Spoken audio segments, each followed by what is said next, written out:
Dr. Weiner, her brother had a gastrojejunosity about 6 months ago, and he still throws up nearly every day.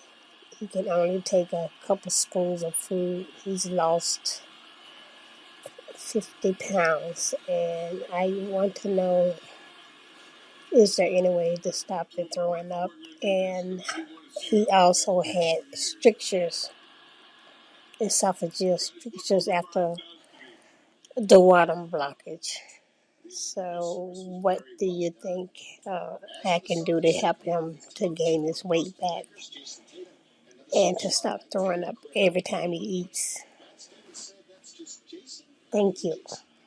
So this person, it sounds like they had a gastric bypass and now are having frequent vomiting afterward. And they're 6 months out. You really shouldn't have frequent vomiting 6 months out or so.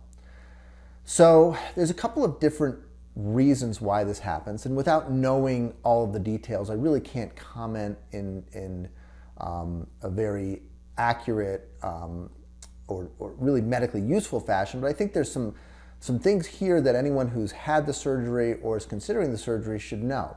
So strictures, where the connection between the stomach and the small intestine form, are fairly common, and we'll see them somewhere between 3 to 4% of the time.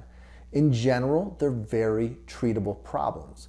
Usually one, maybe two endoscopies will stretch them out. Basically, where we connect it, it scars down a little bit too much. We typically see this at 4 to 6 weeks, and kind of the classic story is you're doing really well, your diet is going nicely, and then at around week 3 or 4, all of a sudden it feels like you're kind of backsliding, and where you were maybe tolerating some like some fish or some nuts or beans fairly easily, all of a sudden those foods are making you sick and you're vomiting when you eat them. And so we can generally identify this. A lot of times it'll just go away on its own, and I see a lot of mild strictures in my practice. And generally by coaching patients through this and kind of saying, okay, yeah, so we're just going to have to go with this. And we're going to go back a stage or two on our diet and wait this out another week or two and then slowly progress. And this actually will help your post-operative weight loss. And if we don't need to do an invasive procedure, let's not do it. And most of the time we can get people through it. Sometimes we can't, and you need to have the dilation. Generally 1 or 2 dilations, that'll do it. And so when I hear a story where someone has had frequent dilations without response, they need one of 2 things. First of all, they may have an ulcer. And what happens is you develop an ulcer and then it scars down, and because of the chronic inflammation, even when you stretch it out, it scars back down again. So they need to be treated with an ulcer regimen. And then we also need to figure out why they're having this problem. If they're smoking, that'll do it. You cannot smoke after a gastric bypass. I've probably said that 1,000 times in all of my videos.